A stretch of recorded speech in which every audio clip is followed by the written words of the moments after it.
I don't know if that's Steve or his AI robot who does notes. It's actually Steve. Yeah. Good stuff. Welcome.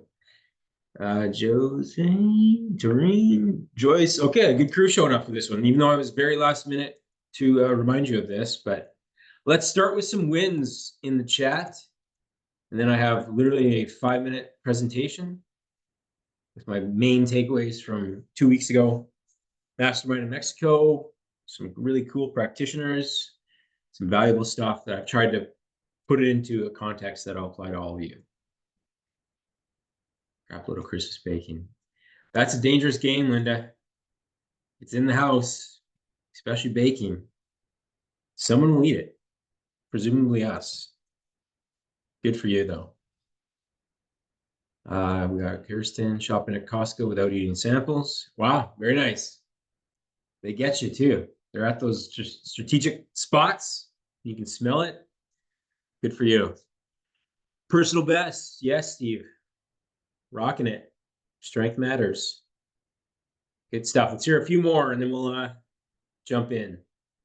I see people still trying to connect in the waiting room here. Lots of travel for work and you're managing to get your workouts in. Josie, perfect. Good stuff. It's tricky. I know Sean is a pro at that now. We had a training with him, but anytime I travel, I find it very hard. So I haven't mastered it either. And the scale down and workouts in, Doreen. Good stuff. Lots of wins flowing. I like it. So keep those wins coming in the chat. I'm just going to share my screen. Irene's rocking a workout. Awesome, guys. I hate how it displays. Okay, that's better. All right, so 4 lessons from Mexico Mastermind. So this is like a business group I'm in. So I go there to become a better coach, learn the tactics, and I got more of a master class in personal development. There was grown men crying. There was some serious stuff happening and some really cool, I don't know if I would Google Dr. Divi. She was probably the most impactful speaker from the event. I spoke about retention, very boring. Dr. Divi had people crying and digging deep into their past. I'm not a huge fan of like shadow work and childhood trauma and all that stuff, but it went a bit beyond that. It was super helpful for me to kind of get to the root of what drives me, what's holding me back, all those fun things. So I'm hoping to have her actually come and speak to our group. For now, 4 lessons that I took away from this event. This one will be fairly familiar to all of you, is your environment shapes your success or failure, right? It's kind of cliche, but the whole crabs in a bucket mentality is you got a bunch of crabs around you. You try to elevate, eat better, exercise, grow as a person inside out, and then you have these crabs that pull you back down, right? So we want to soar with the eagles, avoid the crabs. So that's really what we've tried to design here, obviously, is a group of really positive people who are making changes in their life, but also in your real world environment. Try to audit your surroundings. Are you going to places that it's wing night and beers that you can't control yourself around? Is it certain people that you need to distance yourself from, or at least set some ground rules with? Or what else? Ultimately, you need to kind of decide, do these things or these actions or these people support you or stand in your way? It happens, Steve. It's tough, but it makes a huge difference. If they're negative Nancy's and you're trying to be positive, it seeps into your psyche. You know, can't choose your family, but you can choose your friends to a certain level, and you can kind of distance yourself. So if you're open to sharing, what's one environmental change you're going to make or have already made? Steve already dropped that, but I'd love to hear it. Get a bit of a vibe going in the group. So that's number 1. 2 is clarity creates momentum. So confusion doesn't. Confusion causes complexity. A lot of toxic people there too, Linda. Good stuff. So where this applies here is obviously our big 5 habits is like narrow your focus. Okay, I'm not getting results fast enough. Let's look at the big 5. Oh, I'm only 3 out of 7 on my cap last week. That is why I'm not seeing the results I want. Let's bump that up to 6 out of 7. Get that 80% compliance. Boom, results start to take care of themselves. So a lot of it was business focused, like just measuring the daily efforts and outcomes. But this applies just as well to a fitness goal, right? Is narrow your focus, avoid the shiny objects, daily actions, great momentum. Can't seem to open the chat. Someone's computer's making some crazy noise. All right. Journaling and figure out your block, Steve. Yeah, these things tend to be beneath the surface. We don't even realize they're kind of running, driving the boat, so to speak. So digging them up, bringing clarity to them is the first step, that awareness that comes from that. And then we can figure out the solutions. What's causing us to overeat? Is it a stress trigger? Okay, let's try to remove the stress trigger, or at least have a strategy to swap to something more beneficial than sugary snacks or whatever the case may be. As one example. Okay, rest is a weapon, not a weakness. So I have been guilty in the past of feeling like I was wasting time if I was, enjoying life, which clearly we need a bit of balance. Balance truly does help us in the long run. And from a fat loss fitness perspective, that comes in as maybe it's time to listen to your body today and not force that workout because you didn't sleep well last night, or you have all the signs and symptoms of overtraining, something along those lines. There's different examples here that would apply. But try to self-regulate and assess day to day how you're feeling. Oftentimes, a lot of us aren't doing enough, but there's also this pendulum can swing too far where you're burning the candle at both ends, trying to be perfect, and it ends up costing you more than helping you, right? So consider rest a weapon, not a weakness, and embrace it at times. Totally cool to watch some professional wrestling, Steve. Veg out. I'm with you on that. There's nothing wrong with that. Guilt-free. All right. All right. Number 4. This was where they dug deep in my backstory. Is I've actually been driven by negative fuel a lot of my life. Not to call anyone out, but my dad wasn't the best example of being a provider and a confidant and all that. I mean, great dad in a lot of ways, but was on disability. And I guess my child brain just associated him with not going after his dreams. And I resented him for that. There was more to the story, obviously, but my childhood brain, that's how I perceived him. So that meant as an adult, I wanted to do the opposite. I wanted to go to the extreme of being a provider and working hard and reaching all these goals. And at a certain point, that no longer was serving me. Okay. So identify the negative fuel that's tied to your past in some level. It may have gotten you to a certain point. It may not get you to the next point. Positive fuel is my takeaway.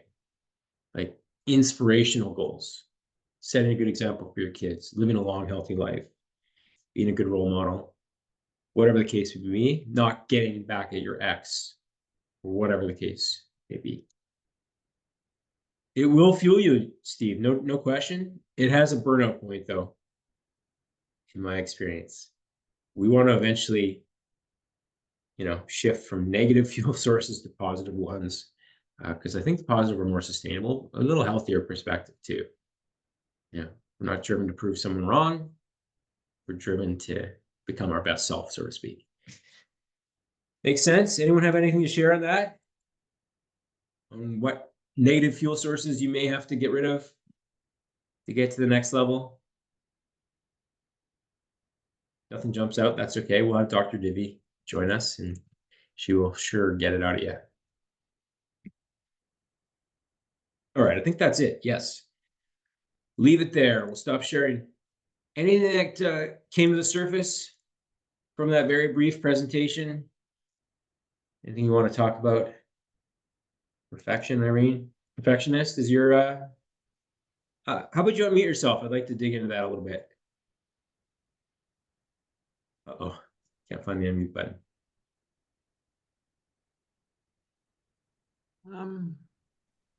Go ahead, Diane, then we'll jump to Irene. Yeah, can you hear me? Yeah. Yeah. Yeah, the part on listen to your body when to know when to push or to rest. I find that difficult because I don't like resting. Um, so I even go to I go to the gym every day and I even go if I'm tired or exhausted, but I just can't help it. And the only thing I don't like about losing weight is I'm going to have to get a facelift now because every time you lose weight, the wrinkles really come out. I hear you. A How much fat do face you has no wrinkles. Yeah, that's a fair point. Protein can help, collagen, but yeah, Yeah, that's a realistic scenario. I'm So maybe doing that next. yes, potentially. Yeah, definitely. Where's my phone ringing? We do want to listen to our bodies a bit more because our muscle Yeah. gets built on rest days. You know, the gym tears it down, and then the food and recovery is how we build it back up. And if we're constantly tearing it down and not giving it enough time to build back up, then potentially less is more. And that's why But I find that if I'm stressed or something, or tired or whatever, like or just not feeling well, I find the gym is the best thing for me. Mhm. Pushing myself at the gym to get rid Yeah, of that, you know, stress or anxiety or whatever. tire the body, tame the mind. I think it was Dan Martell Yeah. who shared that quote. It's very true. Gets us out of our head, sweat it out, and it's a great mental benefit. You know, they show in research like strength training exercise is comparable to medication for antidepressants. So Yeah. there's Yeah. something to that. But yeah, I think we need to the odd time at least. Depends on the intensity of the workout and how hard you're going, of course. You can go in and do some light cardio, some light weights, and probably not set yourself back. But you know, I think there's a balance to strike, Yeah. especially if you're feeling exhausted and burnt out. You know, live to fight another day for sure. Yeah. Sorry, Irene, let's go to you on the perfection piece.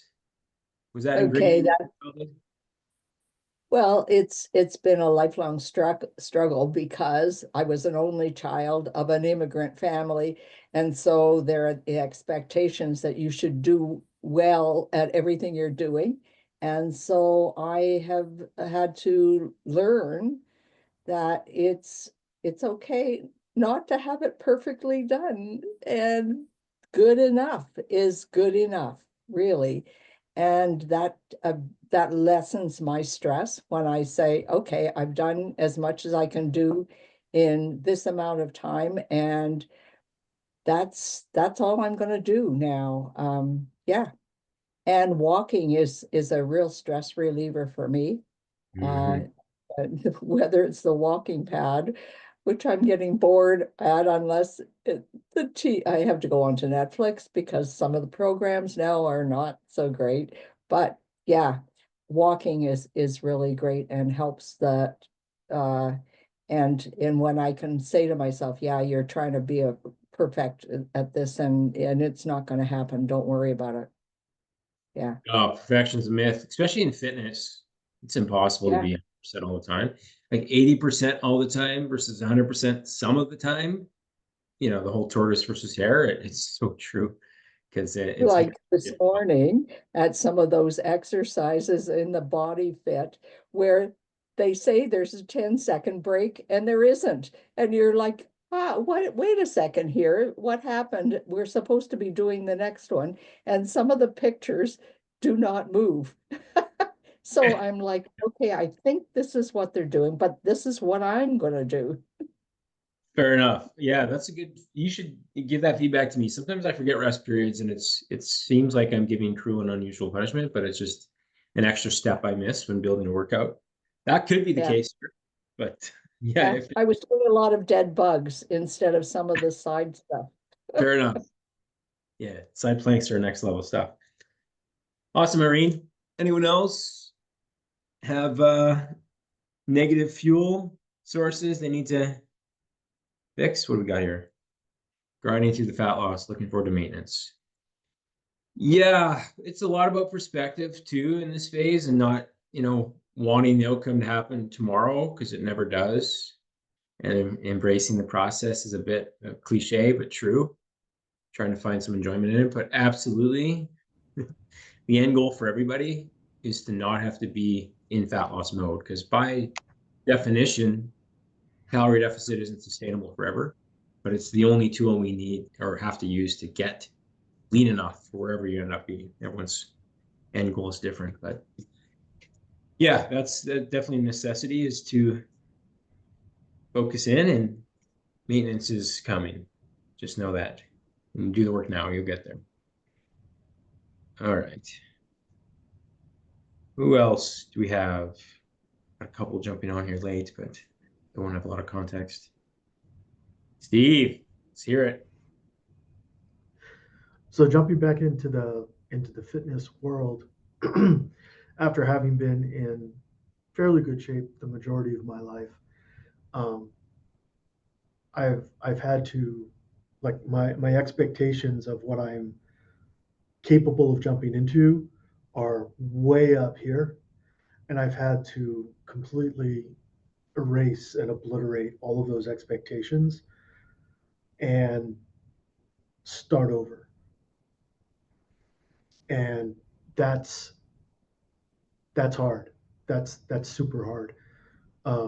As as we've messaged back and forth and so forth, it's been hard mentally, not physically. It's been hard mentally. It's been getting through the stuff up here, and it's not so much the perfectionist aspect, but it is, okay, I have an expectation of myself to be at a certain level of excellence. It's not perfect, but it is better than I expect of myself in the current condition that I'm in. Mm-hmm. And so that's been super tough to get through, to get over. For sure.